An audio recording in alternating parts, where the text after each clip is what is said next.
Over the last couple of months or so, loads of people have been asking me how on earth do I get my third person riding shots. The ones where it looks like I have a little camera suspended in mid-air in front of the bike.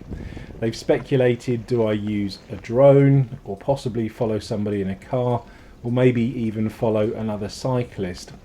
Well, today I'm going to let you into one of my massive trade secrets. To get those shots, I use this, the Insta360 1x2 camera. This third person view has been the absolute holy grail of on the bike cycling shots. Up until about a year ago when I first received the X2, I'd been looking for ways to achieve it for absolutely years. Until now, I've been really satisfied with the shots that I've been getting off the X2, but my friends over at Insta360 have invited me to try out their brand new X3 camera, and I'm really excited to see what it can do. If you're not familiar with Insta360 cameras, the way they work is absolutely incredible. At the risk of oversimplifying things, they are basically action cameras that shoot a 360 degree 5.7K image, and it does this using two 180 degree lenses, and then somehow it kind of stitches it all together using a very clever algorithm. For many people, the really clever thing about the Insta360 cameras is the invisible selfie stick.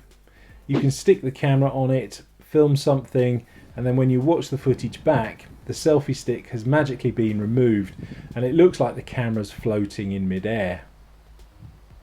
The cameras also have incredible flow state stabilization and horizon leveling, which means that the footage is always going to be super smooth, and regardless of which way up the camera was when you were filming, the horizon will always be completely level. This really is a shoot first, make changes later system.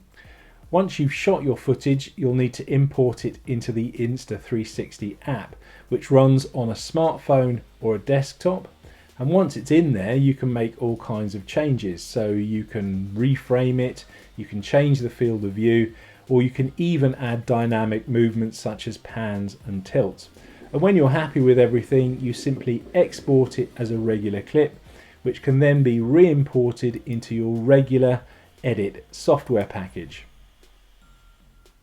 The biggest upgrade that the X3 camera has over the X2 is the new 1/2" sensor, which means that you're going to get a much better image quality, and it will also give you some better low light performance. It also has a brand new, much bigger touchscreen than the X2, which not only makes it easier to see, but it also makes it far easier to change your settings and even pan around the shot while you're shooting in 360 mode. It has a couple of new shooting modes, so Me mode, which keeps you at the center of the frame, and then 4K single mode, which essentially turns the X3 into a regular 4K action camera. On the side of the camera there is a brand new Q button which gives you access to the quick mode function. Basically what this does is it allows you to create your own custom camera profile, so various shooting modes and frame rates for instance. There's even one for cycling. When I'm filming on the bike, my go-to position is to mount the camera on the front, and then that way I can get that all-important third-person view of me cycling along. To help me do this, I use the Insta360 motorcycle mount, and that's because once the ball joints are all tightened down and the selfie stick is attached, it's absolutely rock solid.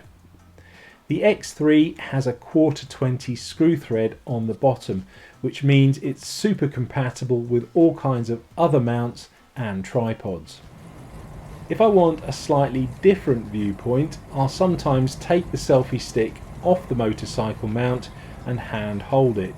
and then that way I can get some different angles. So for example, from above, from the sides, from behind, or even down low. Although obviously I don't really want to hand hold it for very long because I need to hold on to the handlebars while I'm cycling. Now this is where the beauty of the invisible selfie stick comes in, because you can do just that, and it's very easy to conceal the fact that you're holding the selfie stick. If you have one of these action camera chest mounts, you could mount the X3 on there to get a more point of view shot, or alternatively you could even go for the Insta360 bike bundle and mount the camera literally anywhere on the frame, and then you can get some really unusual angles.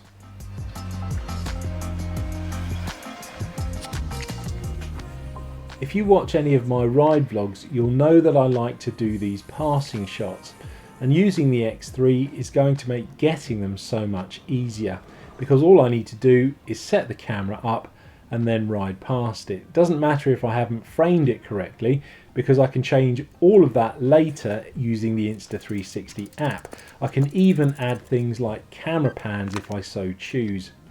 If you want to get a little bit more flash, you can change modes and do things like time lapses or hyperlapses, and you can even do things like split screens.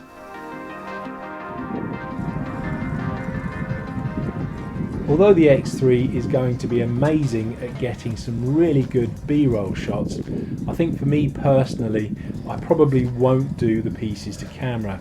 Unfortunately, the microphones pick up just a little bit too much wind noise.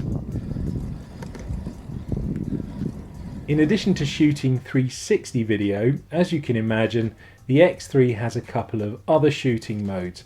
So obviously it has a photo mode for stills, it has a time-lapse mode, it has a star-lapse mode, and as I touched on earlier, it has this brand new me mode, which means that if you use the selfie stick, it will keep you at the center of the frame. It also has brand new 4K single mode, which turns the X3 into more or less a regular action camera that shoots 4K, but unlike regular action cameras, you can choose to use either the rear facing lens or the front facing lens. It also has this mode called bullet time, which is a little bit gimmicky, but okay, it's pretty cool at the same time. Basically the camera spins around your head and it looks like you're in the Matrix. You probably wouldn't want to use it in a normal cycling video, but yeah, you might want to use it on social media and it'll look pretty cool. I think the X3 is an ideal camera to film your rides. The image quality is really good, it's going to give you some great angles, the footage is going to be super smooth, and those horizons are going to be perfectly level. And there's no risk of missing the action or not framing things properly, because you can just change all of that in the app later. It's like having a film crew out with you, and the only limit is your imagination or how wacky you want the shots to be. In summary, if you're looking to start filming your rides using 360 video, then I would say the X3 would be a fantastic place to start. However, if you've got something like an X2 or an RS1, for me the coin would still be in the air. Those new modes such as the me mode and the 4K single probably by themselves would not be enough to make me want to upgrade. But the thing that would interest me is the new 1/2-inch sensor and the improved image quality. If you'd like more information on the X3, then I'll leave a link to the Insta360 website in the description below. In the meantime though, thank you for watching, and I'll see you on the next one.